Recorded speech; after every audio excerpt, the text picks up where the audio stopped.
ये कहानी मुझे मेरी माँ ने सुनाई थी। मेरी माँ एक छोटे से शहर से संबंध रखती हैं और ऐसा माना जाता है कि उस गांव में कुछ बुरी शक्तियां भी वास करती हैं।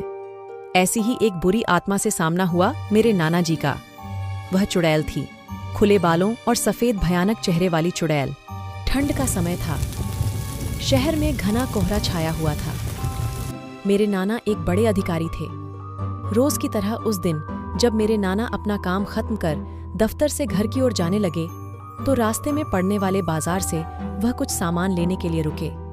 उनके बाकी साथी आगे चले गए और वो पीछे छूट गए। सामान लेते लेते उन्हें टाइम का पता ही नहीं चला और जब नाना जी ने अपनी घड़ी देखी तो टाइम देखकर उन्हें लगा कि आज घर पहुंचने में बहुत देर हो जाएगी। उन्होंने सोचा, जंगल के रास्ते अगर जाऊं तो जल्दी पहुंच जाऊंगा। इसीलिए उन्होंने जंगल की ओर गाड़ी घुमा ली। काफी अंधेरा हो गया था।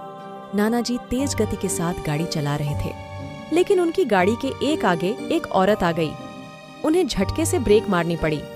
जो औरत गाड़ी के सामने आई थी वह तेज तेज रो रही थी। नाना जी को लगा कि वह जरूर किसी मजदूर की पत्नी होगी जो रास्ता भटक गई है। रास्ता सुनसान था, इसीलिए उन्होंने सोचा कि इस महिला की मदद की जाए। उन्होंने उस औरत से पूछा कि वह यहाँ अकेले क्या कर रही है। उसने कोई जवाब नहीं दिया और जोर जोर से रोने लगी। ऐसा लग रहा था मानो सारा जंगल उसकी आवाज से गूंज रहा हो। नाना जी ने पूछा कि उसका घर कहाँ है, तो भी वह कुछ न बोली। नाना जी ने उसे बोला कि तुम मेरे साथ मेरे घर चलो, सुबह तुम्हें तुम्हारे घर छोड़ दूंगा। वह नाना जी के साथ चलने के लिए तैयार हो गई और गाड़ी के पीछे वाली सीट पर बैठ गई। रीति रिवाज के कारण उसने अपने सिर पर घूंघट डाल रखा था, जिसकी वजह से उसका चेहरा छिपा हुआ था। गाड़ी पर सब नाना जी का इंतजार कर रहे थे। जैसे ही गाड़ी की आवाज आई, सब भागकर इकट्ठा हो गए। जब उस महिला के बारे में घर में पूछा गया तो नाना जी ने सारी कहानी बताई। नाना जी ने कहा, आज खाना यही बना देगी। लेकिन मेरी माँ को उस महिला पर शक हो गया। उन्हें लगा कि यह कोई चोर है जो घर का सामान चुराकर भाग जाएगी। माँ ने उसे रसोई में जाकर खाना बनाने को कहा। वह बिना कोई जवाब दिए वहां से चली गई। रसोई में से अजीब से आवाजें आ रही थीं।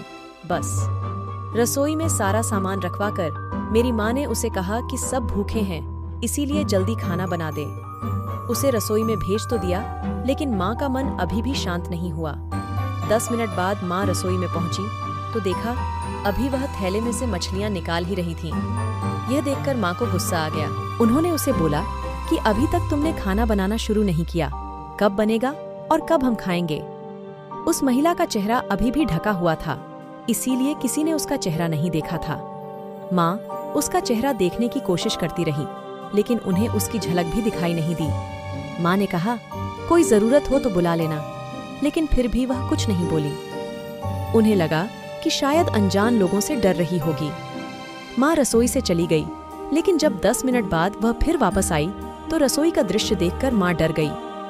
उनके पैर जैसे वहीं जम गए। उनके गले की आवाज नहीं निकल रही थी। उन्होंने देखा वह औरत रसोई के स्लैब पर बैठकर कच्ची मछलियां खा रही है। सारी रसोई में हड्डियां और मांस के टुकड़े बिखरे पड़े हैं। उसके सिर का घूंघट भी उतरा हुआ था। उसका चेहरा बेहद खौफनाक था। बाल बहुत बड़े और नाखून एकदम काले। वह मछलियां खाने में मग्न थीं, इसीलिए उसका ध्यान माँ पर नहीं गया। माँ भी चिल्लाई नहीं कि कहीं वह और ज्यादा खतरनाक न हो जाए। माँ ने एक थाल उठाया और वह चूल्हे में से जलता हुआ कोयला उठाकर उसकी तरफ दौड़ी। उसे आज भी वह औरत दिखाई देती है। कोयला उस चुड़ैल पर फेंक दिया। आग की जलन की वजह से वह डायन तेज तेज आवाजें निकालने लगी। उसकी आवाज सुनकर सारा घर इकट्ठा हो गया। उसे आग दिखाकर घर से बाहर निकाला गया। उसकी आवाज इतनी तेज थी कि आसपास के लोगों का भी बाहर जमावड़ा लग गया। वह डायन लोगों की भीड़ को हटाते हुए जंगल की तरफ दौड़ी। सारे लोग डर के मारे कांप रहे थे और मेरी माँ की हिम्मत की दाद भी दे रहे थे कि अगर उन्होंने सही समय पर कोयले से उस डायन को भगाया नहीं होता तो न जाने क्या हो जाता। अगर ये कहानी आपको अच्छी लगी हो तो हमारे चैनल सच्ची घटना पर आधारित को सब्सक्राइब करें। धन्यवाद।